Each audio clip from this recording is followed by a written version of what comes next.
You're tuned in to Positively Terrible. I'm producer Dan, and each week my buddy Scott and I discuss surviving and thriving after trauma. It's a journey that started when Scott, his wife's fiance, and her boyfriend walked into a bar. This week's decent human being is Andy Turner. He's got a fucked up story about his late wife's secrets. Settle in, my terrible listeners. Today's episode is going to be positively terrible.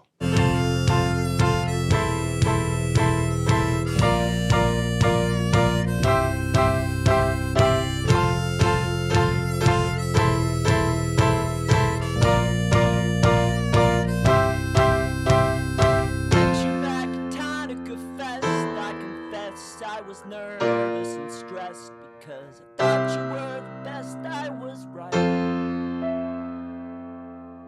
Hey, Scott. Hey, Dan. How you doing this morning?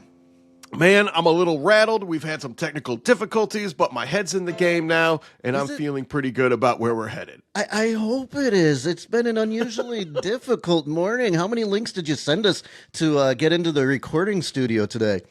At least three. At least three. I think I got a fourth, but that fourth one might have been automated through the platform we use to record. But we got here. I have to say, if I knew that I could get an extra 5 minutes of sleep this morning, I would have.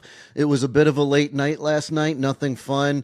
Had to help out someone, hospital, things like that. Everybody's okay. Jeez. Everybody's okay. But it just kept me up a little late, and then went with neighbor Francis after that ordeal, headed over to not an Indian restaurant, but the Shawarma Inn or something like that it was called, and it was fantastic, Dan. I highly recommend it. That sounds right up my alley. I'm in. Yeah, let's do it. And anyone who's listening who's from the Chicago area, highly recommend it. I'm not even getting paid to say that, so you know it's true.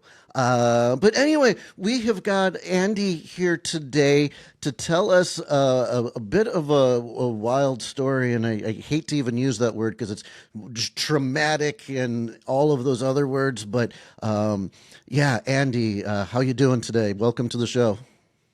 Thank you guys for having me on the show. Yeah, for sure, and thank you so much for appearing. And what are you here to talk to us about today, Andy?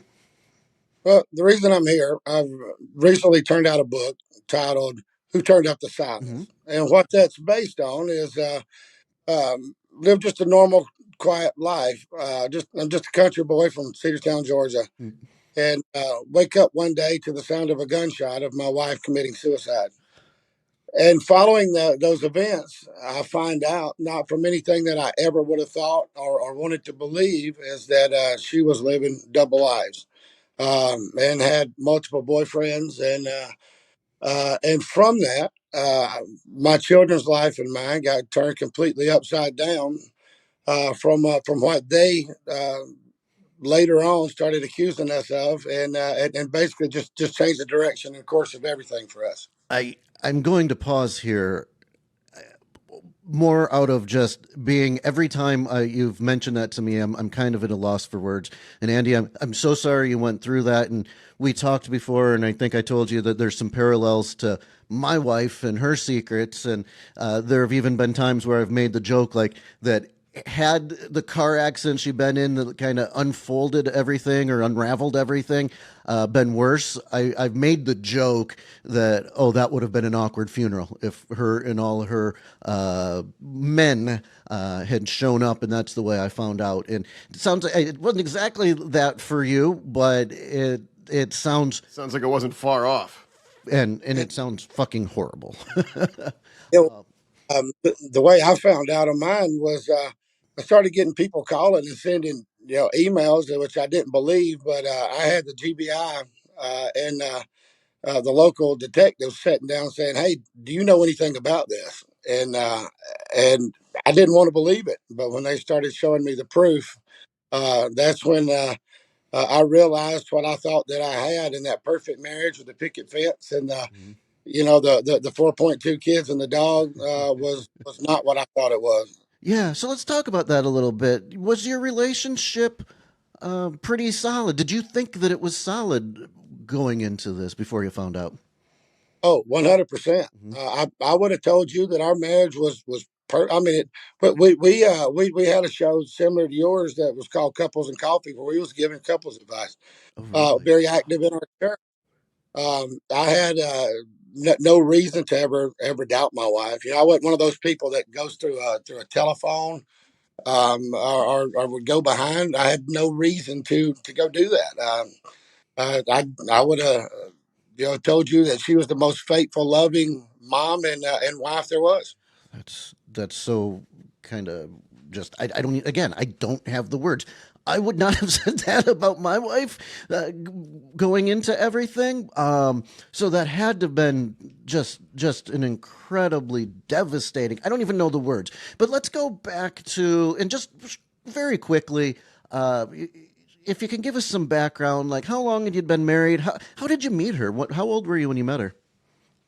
I'd met her probably about, I don't know, 15, 18 years prior at church. It wasn't like somebody that I didn't know, or somebody that I'd known for years as an acquaintance.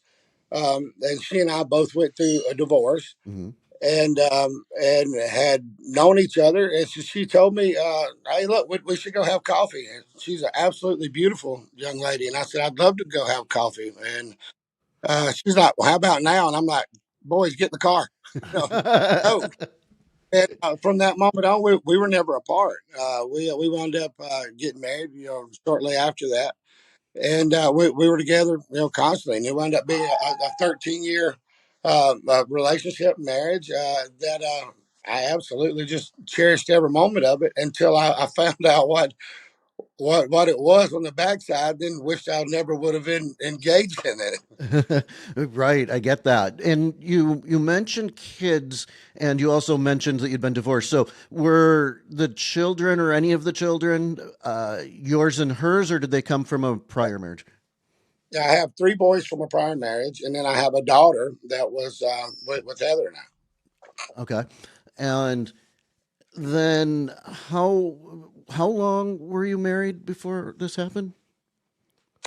We were together 13 years, and you know that's what was so devastating about it. By then you're rutted in as a family. Yeah. Everything, you have your routines, you have everything that you do, and it was. I mean, again, like I've said, I thought it was absolutely perfect. Yeah, You and know, I apologize. I know you said 13 years before because I even reacted like that's actually pretty close to. I was married for 15 when everything unraveled. So I'm going to try to stop pointing out all the parallels because this is about you and not me. But it's one of those things, and that is just so. It makes me feel good to know that I'm not alone, even though there were some horrible things. But so the boys from your first marriage, then, I mean, if you were married to her for 13 years, did they look at her as, I mean, did they have good relationships? Like, they called her mom. They had a bad relationship with the biological mother. So they called her mom and was very, very much close to her. I mean, she taught my oldest son how to tie his shoes. He's 21 now.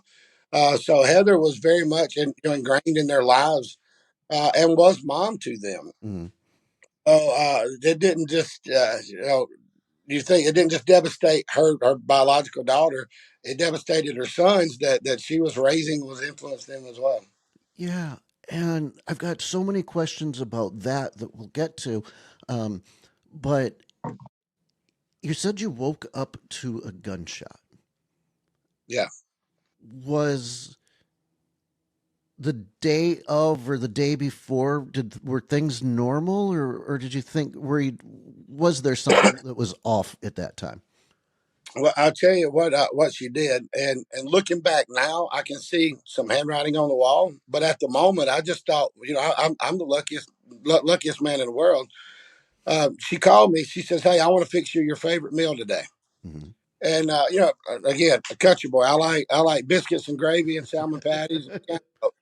Okay. So she come home, made homemade biscuits. Had flour all over the place, Right. and made patties, and had my daughter in there with her. And that's what she did. She come home, made my favorite meal, and uh, her and Lexi was cooking, and then sat down. We ate it, but we had again our routine. She fixed my plate. She would set it down for me. If I needed a refill, she was on it. She was very much a giver, and Mhm. would take care of me, and I loved that. It made me always feel so special. And when my plate was empty, she refilled it. And when it was over, Lexi, she liked doing pottery. She had a little pottery wheel. Mhm. And we sat there, we were sharing a bottle of wine and was watching, and Heather made that comment. She said, "Look at that little monster we created." And we sat there for a long time. And then when I got up to clear the dishes to put them in the sink, Heather jumped on my back. So I started running around the island like giving her like I was a horse. And she was spanking me, saying, "Giddy up." So I'm running around the island, and then the way that it connected, our living room and dining room went way into the. It was long. It's kind of L shaped. So I'm running, and my daughter's filming us, Mhm. and so I'm going way down and back, and uh, after doing that a few minutes, well, I'm not a young man anymore. So after a little while, it starts cranking on them old knees and that old back. I'm wanting to quit, and Heather's saying, "No, giddy up, keep going." Uh, we when we turned around and looked, Lexi had filmed every bit of this, and um, my this entire book is co-authored with the children and I, all four of the kids and me. It's and my current wife. We wrote all this as a conglomerate. And Lexi's chapter in that, who's our daughter, that chapter's titled "If I'd Only Known." And she wrote that, and I sat and I watched her just pouring out her emotions. If I'd only known this is the last time I'd seen my parents together, um, I would want it to last longer. So I thought about it. If I'd only known why she had fixed my favorite meal on what she was planning, I'd ate thirds. I'd made that glass of wine last a little bit longer.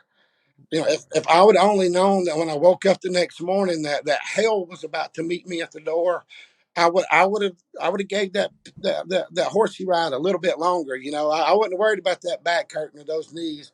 I would have stayed in this moment a little bit longer, because when it changed the next morning, it was not the world that I'd signed up for. Yeah, and I do have a question about that. I was going to ask this. This was in my head already because I've got feelings of my own. But are the memories like that still good? No, Okay. they have changed through the years, and that's sad to say. And the memories has gone to a bitterness and a hurt, because over the last 6.5 years, since she's gone, the literal hell that we've gone through, from the death threats to I think we're at like 48 tires being cut, to Oh being my God. to being assaulted, my kids being assaulted, having to have security for my children, our house being spray painted with murder across the front of it. From all of that stuff, I look at her, because if it just happens to me, I'm a grown man. I can take it. But when I see my kids crying, when I see my Mhm. kids' lives uh, turned upside down, when I see my kids having to struggle at school, and coaches looking at them, and they're going from star athletes to now not playing, all because of the community effect. Um, yeah, I don't look at her the same as I did. I don't have the warm, fuzzy feeling of love. Now there's a bitterness that's grown inside of me. Okay. And I can understand that. And do you have, are there memories that you have that you've been able to pull yourself out from or pull her out from? I mean, are there things that maybe you did together that you still feel like they're your memories and she's not going to take any of those from you? Well, yeah, there's a lot of holidays. When we used to go into a restaurant, like even with the kids, we've been in the same restaurant so many times. You got the same table, the same booths that you Mhm. sit in. We've changed those.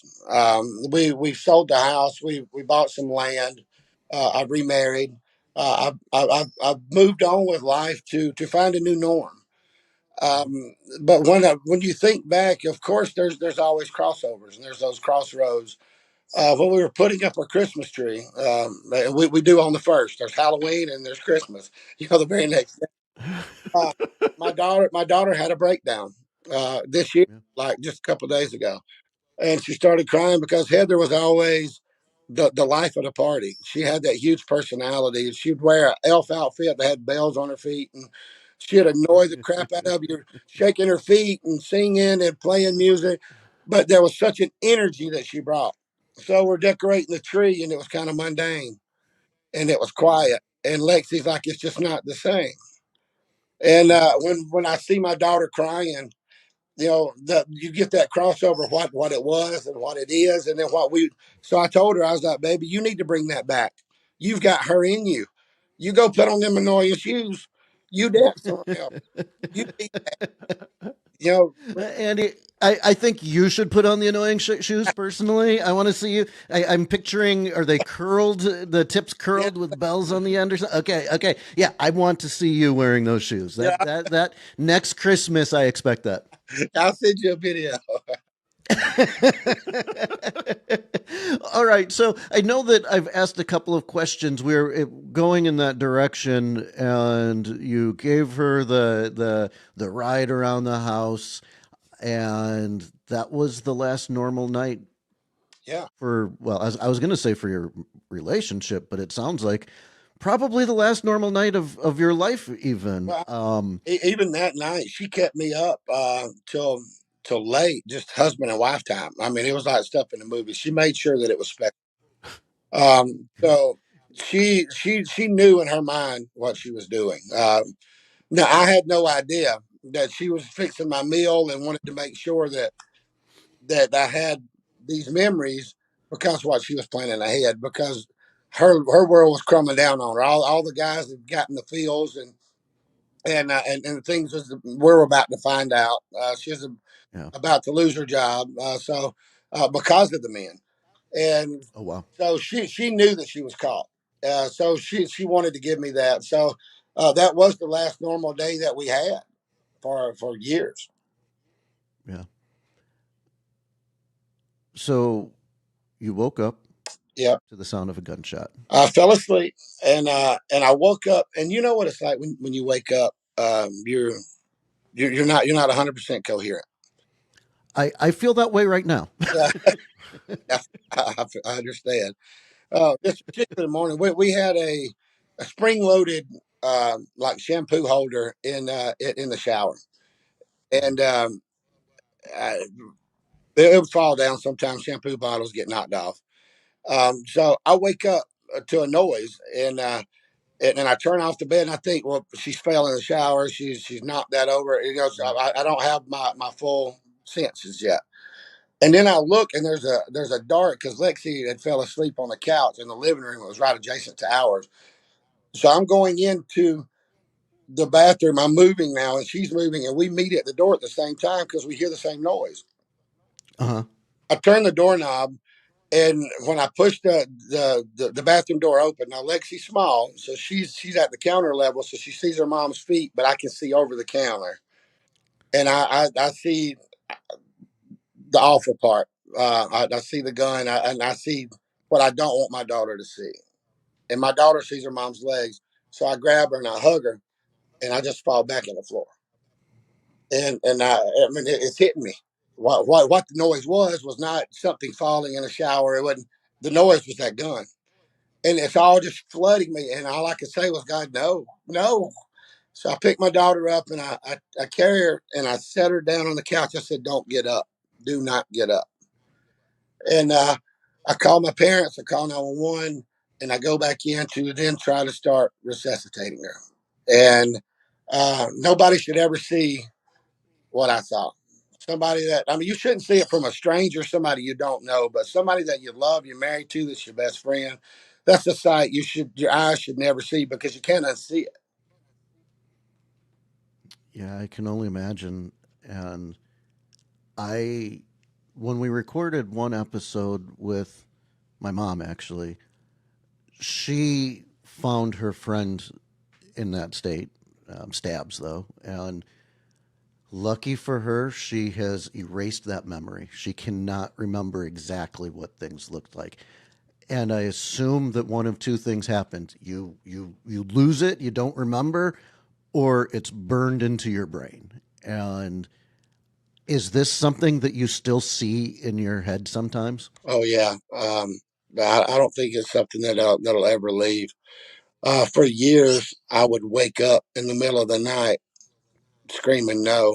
My matter of fact, for 6 straight months, my children and I would sleep in the bed. We would sleep in the floor on a pallet where we could all touch each other to have the comfort of family.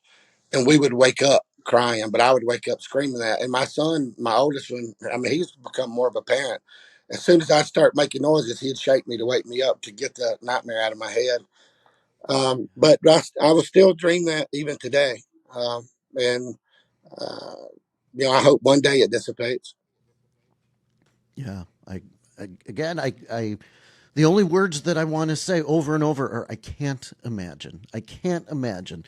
And I'm so sorry that you had to see that and go through that. So the I mean, obviously things aren't going to be normal after a traumatic event like that. But how long did you have in the what I would call normal grieving process before you started learning that there's more here that I didn't know about? It was extremely fast when we got the breath knocked out of us. Um, we we had the funeral. The funeral I want to say is 4 or 5 days. Okay. Normal time because in state of Georgia, anytime there's a death like that, you go to the medical examiner. Medical examiner gets the body. They release it to the funeral home. The medical examiner done everything that they needed. Um, when I came out of that bathroom that day, I was met with the detectives that done the gunshot residue. I got checked. I had to stand naked and take Yeah. photos, which I just lost my wife, and Yeah. now I'm subjected to this and being humiliated while I'm still trying to go through this process. So that alone was difficult. Yeah. We had the funeral. The detective left that morning, said it's an obvious case of suicide. She left a note. Um, we go to the funeral home. We come back day after the funeral. I get a knock on the door, and then there's a search warrant because the boyfriend said, well, she was going to come live with me. There's a lawyer that he'd given her the keys to her house. Well, she was going to come live with me. All these men said she was going to come live with them. There was about 10. And so, well, there's no way she killed herself. She's come to live with me. She's perfectly happy. Had to be her husband. And then they started putting it out, taking it to social media, started calling my job, started calling everybody I knew, any of my friends. If I would have been having dinner with one of you guys, just sitting out at a restaurant, they'd call defects to you if you got children and be like, hey, you put your kids in jeopardy now because you got them with a murderer. And started putting it out there. Had no qualms at all, slandering, defaming me. I mean, calling me a murderer point blank. And so I had to start suing people, and then they bankrupt it, and they get nothing out of it, and then they go right back to doing it again. So, I mean, we spent like thousands and thousands and thousands of dollars, and they just kept doing this. So my lawyer just said, "Just be quiet, just sit in the silence, be quiet." Yeah. And so that was my direction for 6 years. Yeah, that's got to be hard. So I'm sorry, and I don't know who you said. You said the police came Yeah, police after, came with a and warrant because they were getting phone calls. They were getting phone calls from anonymous people, which we know now very clearly that it was from the boyfriends, and then they were going to her family. And so, and what they were saying was, "Look, I've got these notes where she said she loved me. She was going to move in my house." They've got multiple men that she was going to move in with that are now calling the sheriff's department saying, "Look, something doesn't feel right here because here's where she said she's coming to live with me." And yeah, and well, okay, so the police said, "Well, we'll look into this." So they came back with a search warrant, stripped out the house, took my kids' Nintendos, all of our Alexas. They took everything. Still have never got those back. Now I've never named a suspect. Nothing ever come of this. But those people decided to now we're going to make life hell for him. So they took the social media, um, uh, done these campaigns just to try to destroy me. Then I had to declare bankruptcy 2 different times because of it, because they kept calling my jobs. And all it takes is for one person to be uncomfortable for HR to let you go. It does not matter what kind of jobs you've done, what kind of numbers you produce. If one person says, "Look, I don't feel comfortable," they're saying this about him, you're gone. Wow. And I mean, I'm just sitting here like losing your wife and finding out that things were not what you thought they were wasn't even enough for these people. Uh, Do you think that they actually believed you had played a part in it, or I don't. did they have a hate for you, or what? I think it was the hatred or the loss, or they didn't like what happened. Hey, look, she killed herself. I don't like that because now I thought I was going to have a future with this woman. Well, hell, we didn't like it either.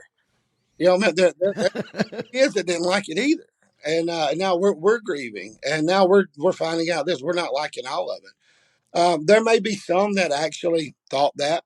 I have no idea.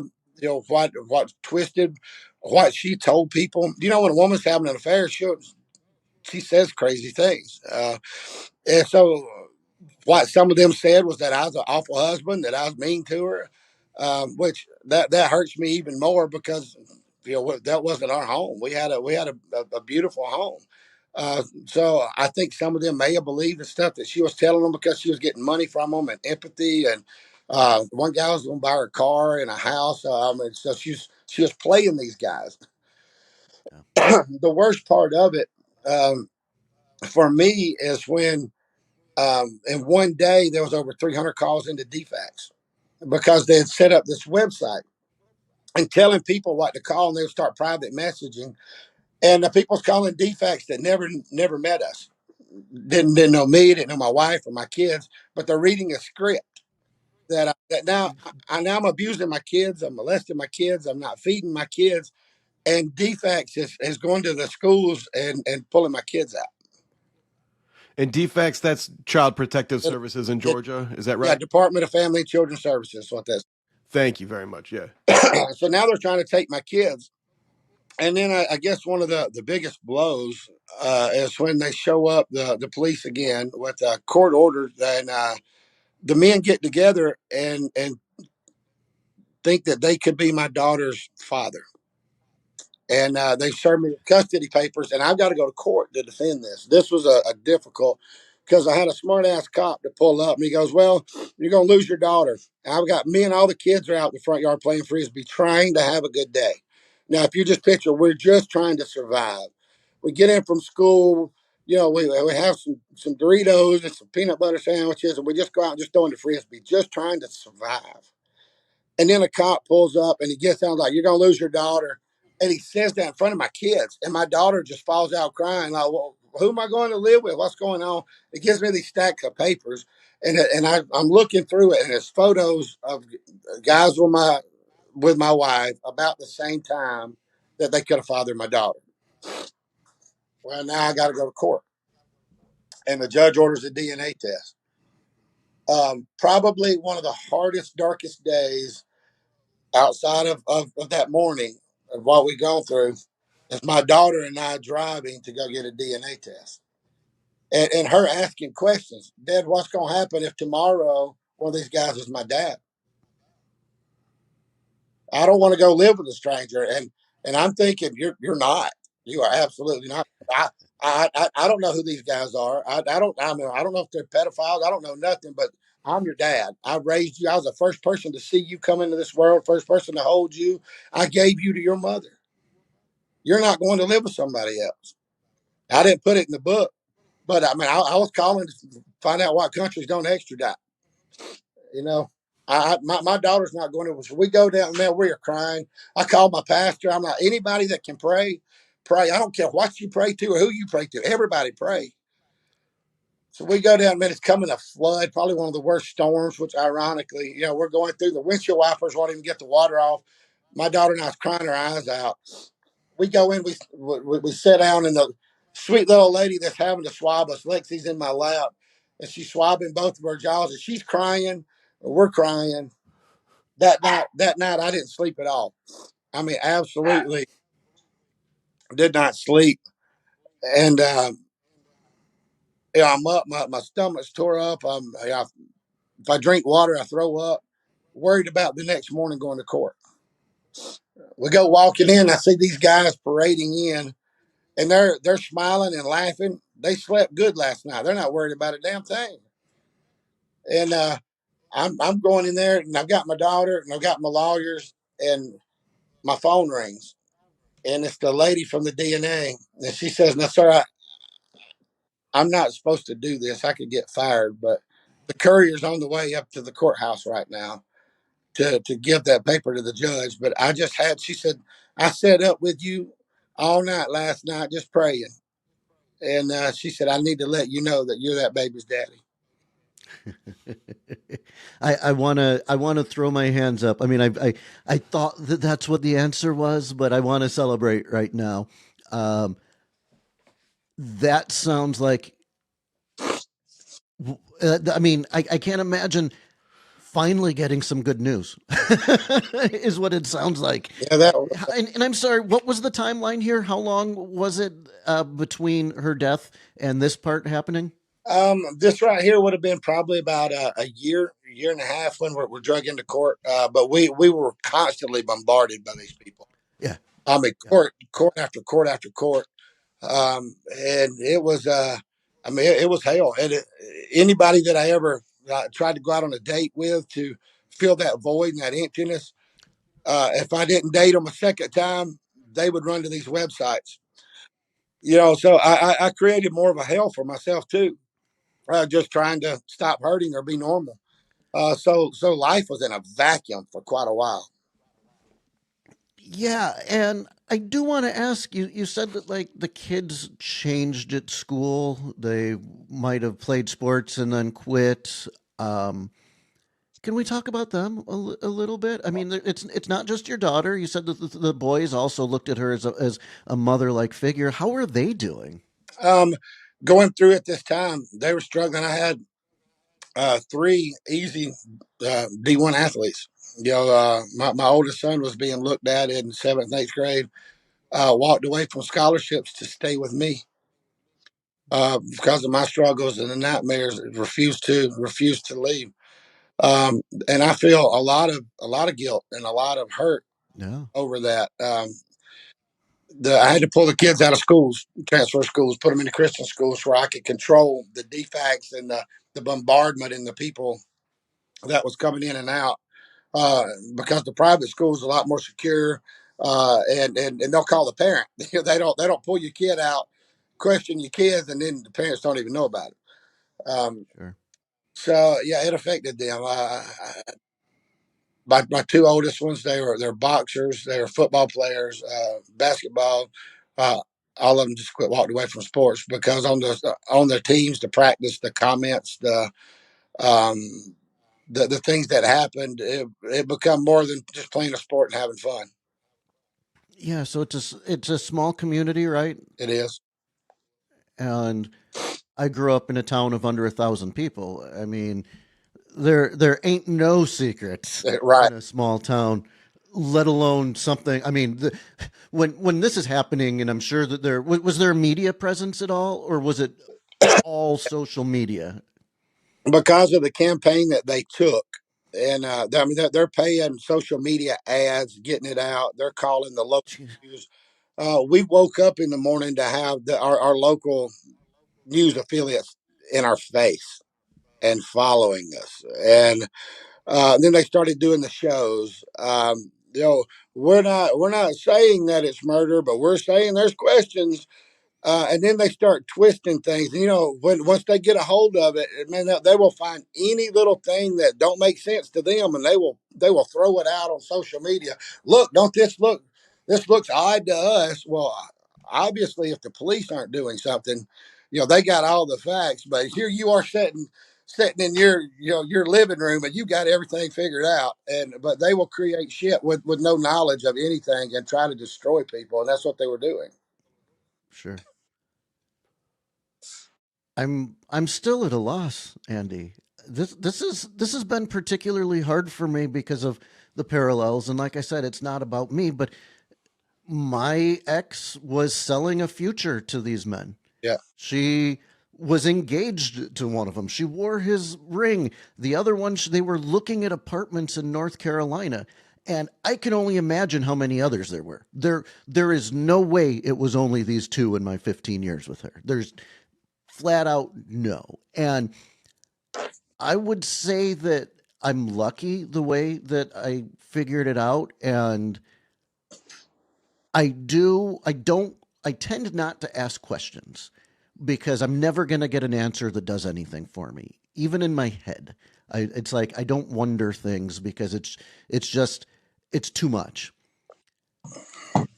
But the scenarios that you're talking about have played through my head. They have, because I don't know what this woman was capable of. I don't know what these men were capable of. And I just sometimes am just so thankful that it unraveled the way it did, because I still expect the police to show up at my door one day. If I'm being perfectly honest, I still expect her to piss off the wrong person and get herself in a lot of trouble, and as the ex-husband have someone show up at my door. I think about that. Uh-huh. And I mean, you've got a reality that's just I'm at a loss for words. I'm struggling through this. So Dan, if you've got any questions, throw it out. I do have a couple questions. One, thank you for sharing, Andy. This is and my heart goes out to you and your family. And I'm glad you're still here, and I'm glad your kids are still here. And it sounds like you're a hell of a dad. Thank you. Yeah, man. Yeah. So, thank you. I'm one that generally views the world as people aren't evil. They do what they do, generally uh, for their own benefit, and they do the best they can with the information they have. Is there a compassionate view that we could take of your wife, that you've taken of your wife? And I mean, without a doubt, she has left you with more than an absolute mess, and in dangerous positions for you, for your family, for your kids. And there's no doubt about that. Is she a lady who, in retrospect, found, that she needed more than just one partner? There are plenty of people that are now polyamorous that live that way. Do you think maybe that's a life that she could have been happy with, in a way that she could be open and honest about with all of her partners? But she didn't live in a place or a time that was possible. I'm just trying to think of a way that this story makes sense to me, that includes the loving wife that wanted you to have a good memory the last 24 hours you guys were together. Yeah, I understand where you're coming from, especially with today's society and how times have changed from, um, you know, on TV, you got a husband and wife sleeping in two different beds to where we are now, and there's nothing really sense. I understand. Um, with Heather, to best answer that, I'll give you a little quick about her. I think her greatest gift was also her biggest curse. She was an extremely beautiful woman, had a personality. She walked into any room, she could light it up and would automatically draw everybody to her. Just talking, she just had an Those energy. I think, It was those elf yeah, shoes, man. what a lot of this was um, not so much she wanted to have or she would have been happy living a lifestyle with an open marriage or an open relationship. I think she probably really got off more on the secretive and the sneaking and the being able to control everybody without anybody else knowing. Now I have no way to know really what goes in her mind, but Yeah. to me, and knowing her as well as I did, I would say that's probably what excited her the most, is that I've got this husband and this family. They have no clue, kind of spy like, Yep. um, that's probably the thrill for her. Yeah, and speaking of, I know Dan just asked a question that would have you speaking on behalf of her a little bit. Do you do you still have questions? Do you still wonder about the whys and all of that? Or I mean, because for me, it's just too much energy to do that, and no answers that I'll ever Yeah, find. for a long time, um, I sought that.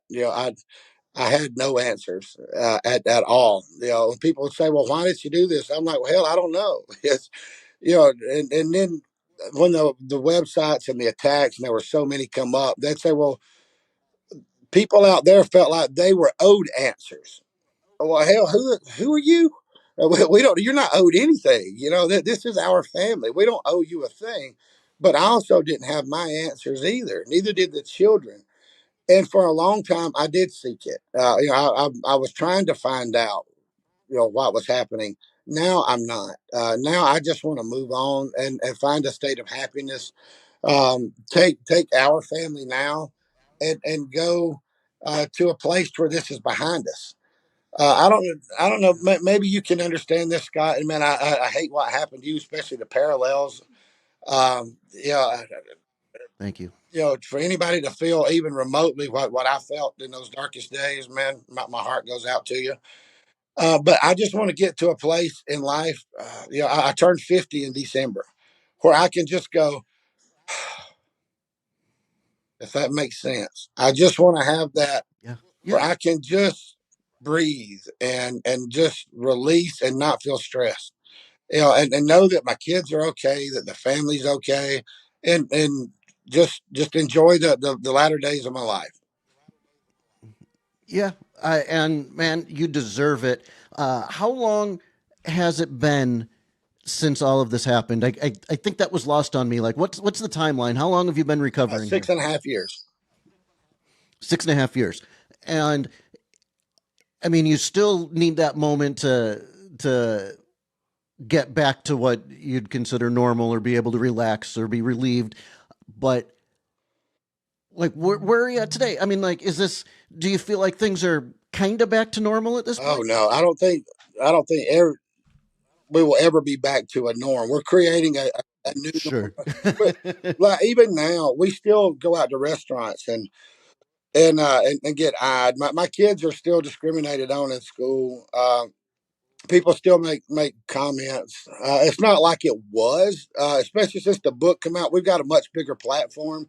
The book going Yeah. into a movie, so we're a lot bigger voice than they are. There's really only about 10 of them, and then they got their little, as it rolls down the hill. So we're larger than they are. So our voice is Yeah. heard Yeah. bigger than theirs, which that's what the family needed.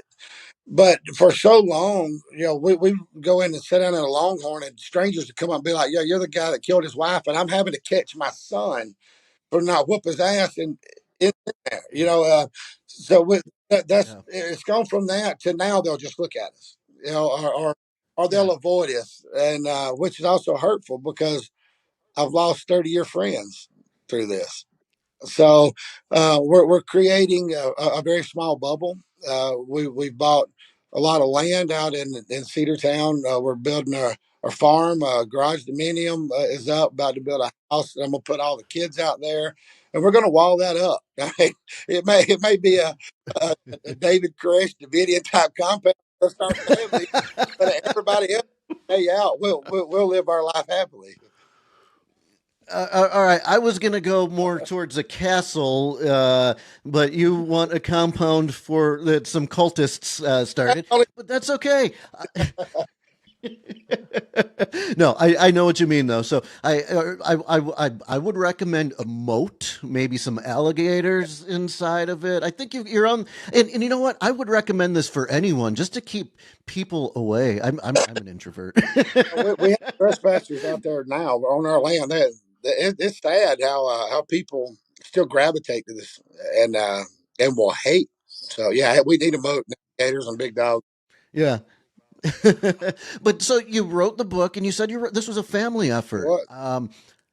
What I think was that's really cool. what was that like? I mean, did everyone help? Like the Everybody, even the three boys and okay. all the boys, What was that experience like? my daughter and my new wife, we all wrote it. The experience was difficult. It was not an Yeah. easy task. On the anniversary of Heather's death, Lexi and I was writing the chapter about her dying. It just happened to fall that way. It was hard to get all of that out and to relive that, but it was also liberating to tell the story because we had to be quiet. We had lawyers say, "Man, look, be quiet. Don't give anybody anything to say about you. They're already, the death threats are coming in. Just Mhm. be quiet." Um, Yeah. so to finally speak out felt good. I was gonna say it had to feel good. And did it feel good as you were writing it, though? I mean, I'm sure there were hard parts. I'm sure it brought up a lot. But did it feel like you were working up to something that was going to be good It for you? did, because I was looking down the road, and I've had since the books come out, I've had people call that was saying, "Hey, look, I was thinking about killing myself, but I read this, and I would never want to do this to my family. I've already seen lives helped, and, Andy, and that's families." amazing. That is one of the coolest things that I've heard, and I say it a lot. It's like I wouldn't recommend how you got here, but to be able to have an impact on people's lives like that is for me, and I think I'm speaking for Dan as well, has been such an incredibly fulfilling thing. And we haven't had anyone say, "Hey, I was, suicidal, and you helped me through it." So if you've heard that, I mean, hell yes, that sounds. I couldn't imagine hearing like a better thing. I mean, well, I probably could, but that is some meaningful stuff, and I think it's wonderful that you have taken this and you're turning it into your legacy. And you mentioned a movie. What's that about? We I mean, not the topic. I know it's about this, the, but tell me a little bit about the the movie. I've got to be careful with NDA rights on this. We have the movie rights have been bought out to the book to tell the story of the book. Um, and Okay. it looks like it's about to get turned in not just to a 2 hour movie, but a 12 hour miniseries that'll be streaming. That is currently in the process because you can't tell all of this in 2 hours. So Yeah. I, I mean, we're trying to tell it in less than an hour, so there's so much I there, get and, it. and it touched so many different facets from not just suicide, but there's a faith journey in this to dealing with Mhm. the corruption. There's a you know the bullying, the social media. There's a lot that's here, and Mhm. then how we come through it because we never gave up, and uh, we didn't just roll over in hell. I brought my kids in, and I was like, I may not be perfect, and I made a lot of mistakes going through here, but by God, we're coming out the other side of this. Well, it sounds like your kids were brought into this, and you, not by your choice, but you guys found a way to heal together, and it's I mean, to me, I'm hearing a family that's tighter than most families that I hear about, and there's some silver linings here. Again, would never, ever, ever. I'm sure that you would rather have your life always being normal, but if this shit's gonna happen, I'm so happy for you. And this, you're passing the decent fucking human test is basically what I'm trying to say. I'm extraordinarily impressed with this. So, is there anything that you have learned along the way that you'd kind of like to share with the audience? Yeah, I guess the most important thing that I've learned through this is the importance of family and your kids. Um,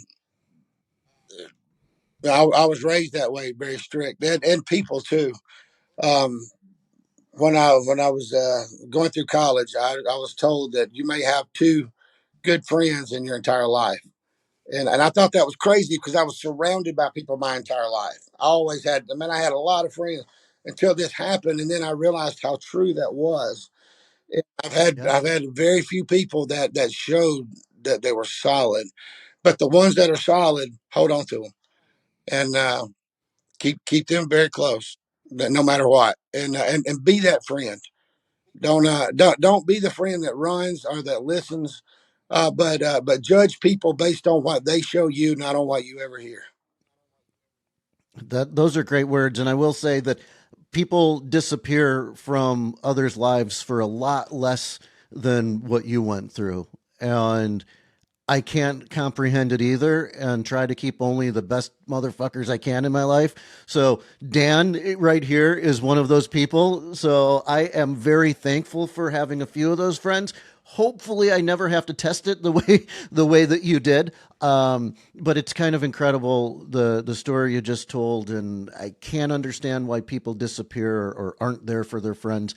But you've got a hell of a family, it sounds like, and I commend you on everything the way that you've done up until this point, and I'm excited to. I will tell you, my mom bought the book. I have not. She has not read it yet, or she hasn't told me if she's read it yet. I intend to buy the book as well. I'm sorry that I haven't yet. Oh man, we are getting your mom on at least for a quick book review on Instagram. That's got to happen. I think so. Hey, now I would like to share this But for everybody. We do pop up book clubs for anybody in any okay. city. If people get together and they read the book, when it's after a month, everybody gets together. Our family will do a Zoom call with them to answer questions, to go through all of us. We will, every one of us will sit down and do the book Wow. clubs with you when you read it, to answer anything, to go through. Even my daughter, she has a whole lot when you start asking questions about those. Yeah. Well, let's do a positively terrible book club. I think Anybody so. wants to do it, I'm in.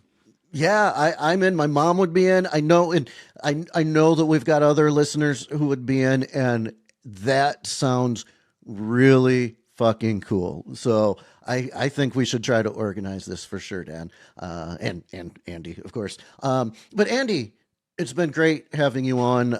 Thank you so much. You've been an incredible guest. And I'm so glad that you're able to do things like you've done and write the book, but especially grateful that you've come on the show today. So thank you so Hey, it's much. my pleasure. Thank you guys for helping us tell our story to help other people. Thank you. All right, for sure. And one more time, the name of the book, Who Turned Up the Silence, That's right? correct. And that's by Andy Turner. I know that you can get it on Amazon. Not sure about your local mom and pop retailers, but usually they'll order books if they don't have them. So Andy, what's the best place for us to get it? If we're going to give you the maximum amount of dollars, where You should can we order contact from? me directly. You can go to colorfulcrowpublishing.com. Um, I've got stacks in my garage right now that I will and the kids, we will sign and ship them out overnight to you. Um, but it's also on Amazon, Walmart.com, Barnes and Nobles, Books a Million. The audio version is out, and we're about to do the Audible. We're about to record oh wow, yeah. Awesome. Are you reading it, or do they have it. Samuel L. Jackson or some great voice? I would love Samuel L. Jackson to read. Don't want to read it. Okay, awesome. Well, again, thank you so much. This has been really fun today. One last time, I'm so sorry that you've been through this, but glad you have gotten through it to the extent you have. You've been a great guest. I think I already said it. You passed the decent fucking human test. Dan and I are just so grateful and honored and humbled by your willingness to share with us, our terrible listeners, with everyone. So thank you again. And as always, today has been absolutely, positively terrible.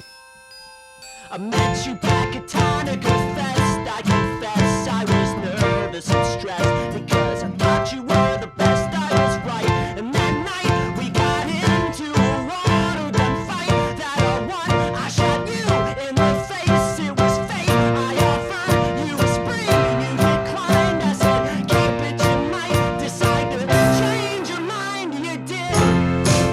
Yeah, you did. Now I'm glad. I got you in my life, it's alright. If you don't wanna spring,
confess I was nervous and stressed because I thought you were the best, I was right.